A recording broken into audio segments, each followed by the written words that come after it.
So hi guys, welcome to my channel. నేను ఈరోజు ఉగ్గు రెసిపీ చూపించాలనుకుంటున్నాను.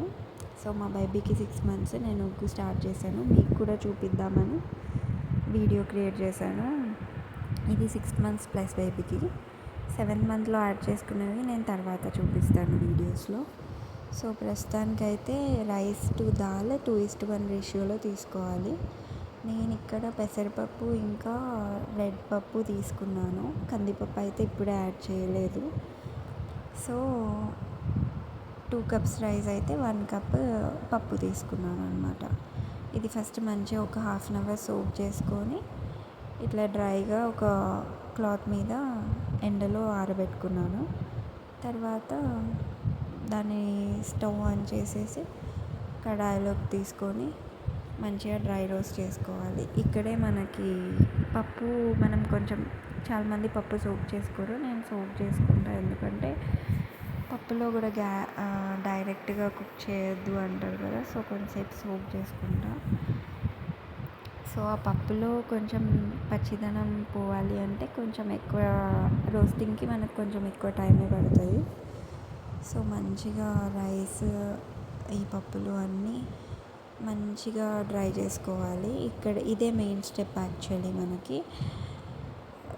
ఇక్కడ మనం మంచిగా రోస్ట్ చేసుకుంటే మనకి తర్వాత లాస్ట్లో మిక్సీ పట్టేటప్పుడు చాలా ఫైన్గా రఫ్గా లేకుండా వస్తుంది అన్నమాట. ఎందుకంటే 6 months కదా.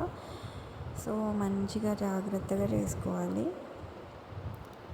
అట్లా మనకు సాఫ్ట్గా రావాలంటే ఇక్కడ మనం మంచిగా డ్రై రోస్ట్ చేసుకోవాలన్నమాట. సో నాకు ఇక్కడ అయిపోయింది. చూసుకుంటే మనకి మంచి వాసన వస్తుంది. అది వచ్చినప్పుడు ఇంకా జీరా, కొంచెం వాము యాడ్ చేసుకోవచ్చు. ఈ జీరా ఏంటంటే డైజెషన్కి హెల్ప్ అవుతుంది, మీకు అందరికీ తెలిసినట్టే.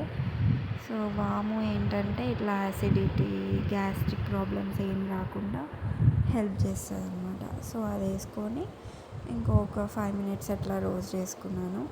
ఇదంతా లో ఫ్లేమ్లోనే చేసుకోవాలి. మళ్ళీ హై ఫ్లేమ్లో చేసుకుంటే ఆ బియ్యం అనేది మాడితే మనకి ఉగ్గంతా అదే వాసన వస్తుంది అన్నమాట. టేస్ట్ కూడా అట్లనే వస్తుంది. సో నేను ఇక్కడ మంచిగా వేడి చేసుకొని ఒక ప్లేట్లోకి షిఫ్ట్ చేసుకొని మళ్ళీ దీన్ని చల్లార్చుకోవాలి. ఎందుకంటే మిక్సీలో వేసుకుంటాం కదా.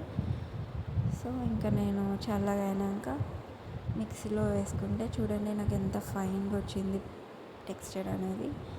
ఇట్లా తీసుకొని ఇంకా మంచిగా ఒక ఎయిర్ టైట్ కంటైనర్లో వేసుకొని పెట్టేసుకుంటే మనకి ఎప్పుడు 1 month వరకు కూడా వాడుకోవచ్చు క్వాంటిటీని బట్టి. సో అంతే ఉగ్గు రెసిపీ. ఇప్పుడు నేను దీన్ని సో ఎగ్ ఎలా ప్రిపేర్ చేసుకోవాలో కూడా నేను షార్ట్స్లో పెడతాను, చూడండి. బాయ్.